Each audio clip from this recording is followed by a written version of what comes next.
Making love. I teach man and woman how to be true to love and how to be honest in their relationships.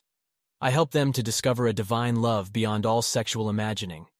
The key to the mystery of divine love is to see love as it is, and not as you think it or imagine it. The cause of most of the unhappiness on earth is that man and woman have actually forgotten how to make physical love. This is the greatest tragedy of all time. The forgetfulness has been going on, and slowly getting worse for so many thousands of years, that it's now a tragedy for the whole of mankind. There can be no mass solutions. The problem is too personal and too deep. Everybody has to do it for himself or herself, or it can't be done. Woman's basic unhappiness, her perennial discontent, is because man can no longer reach her physically. Her emotional excess, depressions, tearful frustrations, even premenstrual tension, and the conditions leading to hysterectomy and other uterine problems are due to man's sexual failure to gather or release in lovemaking her finest, fundamental female energies.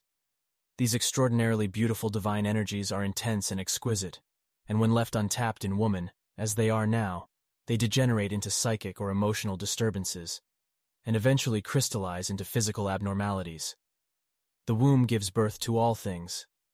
Man's basic unhappiness, his perennial restlessness, is because in forgetting how to make love, he's abandoned his original divine authority and lost sexual control of himself. His emotional or psychic degeneracy manifests as sex obsession. All men, without exception, are sex-obsessed. This means compulsive sexual fantasizing, chronic masturbation, even when living with a partner, sex repression leading to anger and violence, and the universal symptoms of chasing wealth and getting lost in work.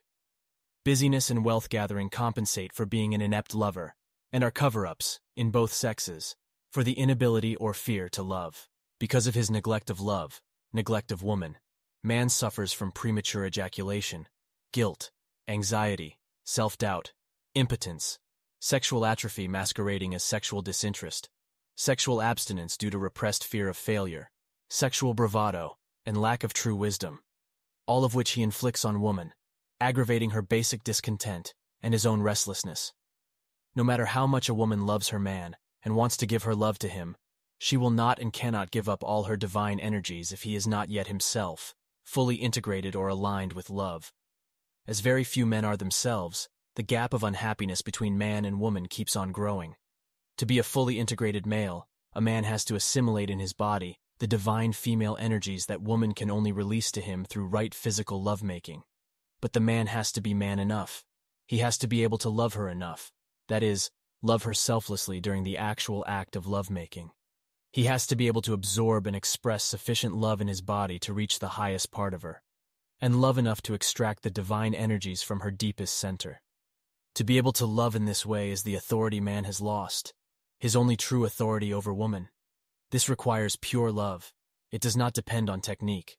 A man may develop his sexual technique, but he cannot use expertise to make divine love. Exciting sensations are gratifying and give him a form of authority, but they are not the love that woman craves. He may satisfy her like a good meal, but soon she hungers again and eventually despises her appetite or herself because she knows she is not being loved. Man has failed to serve love and failed physically to serve woman, who is the personification of love. The penalty for man is woman's tyrannous emotionality. Wherever he loves or tries to love, she will one day shock him, stun him, devastate him by suddenly revealing herself as the fiendess, the living demon of emotion. The fiendess shows herself when he is attached and can't just walk away. A man who has not yet experienced the hatred of the fiendess has not yet experienced love. A woman who has not yet seen herself being the fiendess has not yet connected with her love. To man, the fiendess of emotion in woman is hell on earth. This is the part of her he cannot handle or understand. The demon of his own failure to love comes to life to scorn, abuse, and torment him. He is terrified of it. He bluffs and blusters his way through. But finally, as he grows old in the relationship and gives up for the sake of some peace, the fiendess will conquer him and force him to surrender the last vestige of his manliness and authority. Then they both grow old together, feeling safe, but half dead as they lean on each other in the awful world of compromise. While the world continues as it is, the fiendess will not allow man to forget his failure to love woman rightly. Woman must be loved. The future of the human race depends on woman being loved, because only when woman is truly loved can man be truly himself, and regain his lost authority. Only then can peace return to earth. Yet woman as she is now cannot be loved for long, or for good, by man as he is now. Together they are trapped in a vicious cycle, and if left to their own ideas of love, there is no way out for them. Woman has learned to make love through man, who does not know how to make love. Hence the dreadful mess that love is in. Since time began, she has been manipulated and encouraged to feel that the finest expression of her love is to please man sexually. The truth is the other way around. The finest expression of love is to have man delight her sexually. This he can only do when he can forget his preoccupation with orgasm and be sufficiently selfless or present in love to collect and receive her divine energies. For him, these are the finest expression of her love. By teaching her to please him and satisfy him down through the ages, man has taught woman to desire him, to project herself sexually, to make herself attractive to him. He addicted her to an emotional and physical craving for his sexual attention, and he did this by neglecting to love her. Woman had no affirmation of love, her true nature, since there was no man to love her rightly.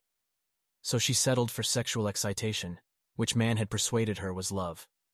Men addicted her to this by teaching her that there is no purpose to physical love outside of making babies or selfish pleasure. Man in his selfishness taught woman to be selfish. He taught her to excite him physically whenever love was not present, to project herself sexually for their mutual entertainment through clothing, makeup, dance, and posing. And he encouraged her to let him excite her, and himself, through digital stimulation of her clitoris to the point of orgasm, instead of loving the beauty of her whole body.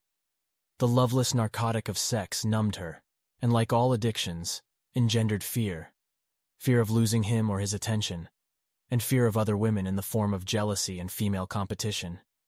If she didn't satisfy him, another woman soon would. And with this went the intimidating thought sown in her by all her sexual partners, that if she didn't comply, she'd be left alone.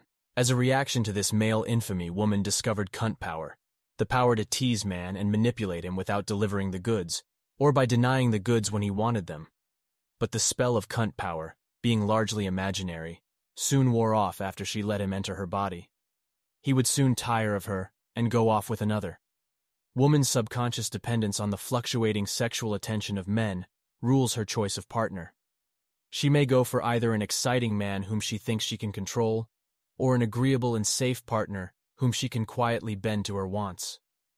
Both kinds of partnership usually end, either in disaster or boredom and indifference. Male sexuality is put into woman in sexual intercourse, and because it is substantive, it stays on in her. Its effect is a periodic wispy shadow of depression that she can't explain but accepts as normal. It clouds her perception, making her feel emotional and not herself. The same male sexuality is the active, outgoing, selfish drive which made the world a violent and loveless place. In woman, this destructive shadow of man subtly influences her choice of partner. So very seldom is he Mr. Right. The male shadow in her is doubt, and it is the shadow that chooses. While woman wants the right to choose, she has to make a choice, and then she must live with the shadow, doubt, in the man and in herself. Woman in her natural state is not dependent on man. She loves him, and in love there is no dependence and no fear of losing. She is the passive, attracting principle. She is an irresistible living magnet. She draws to herself a right man to love her truly and divinely. There's no choice in it. For woman today to return to her natural golden state of pure love takes time, but having suffered enough from man's sexuality, she gradually learns not to compromise when there is not enough love. Finally, this brings her a man who can remove the shadow from his love. A woman is only ever less than her true nature because of man's lack of love. She went off into her dream of love to escape his sexuality. Her babies have long been a substitute for his love. Unlike man, a real woman can exist without sexual intercourse or masturbation. She waits for love, not sex. Woman only lusts for man when she identifies with the male sexuality he has induced in her. Nymphomania is a male invention and fantasy projection, like sex shops, pornography, and prostitution, all kept going by male sexuality and lack of love in all concerned. Woman has been utterly fooled by man, pathologically brainwashed. And as modern woman congratulates herself on her progress in breaking down male domination in the world, she fails to perceive that she is as firmly hooked as ever on his orgasmic sexuality and his clitoral substitute for love. Her protests are really about love, not equality. But that's not heard in the strident male arena. It is man's world, and he built it on the strength of sexual aggression. Male domination began in sex, and in sex it continues unabated. Woman cannot alter this position by marching with banners or withdrawing from sex. She has tried all the means at her disposal down through the centuries. None has worked, and none will. The solution is for her to be in command of love. That does not mean to be in command of the man. It means to know inside herself what is right and true, and stick to that, even if it means the man leaves her. Woman is love. All she has to do is realize that, by giving up her self-doubt and fear.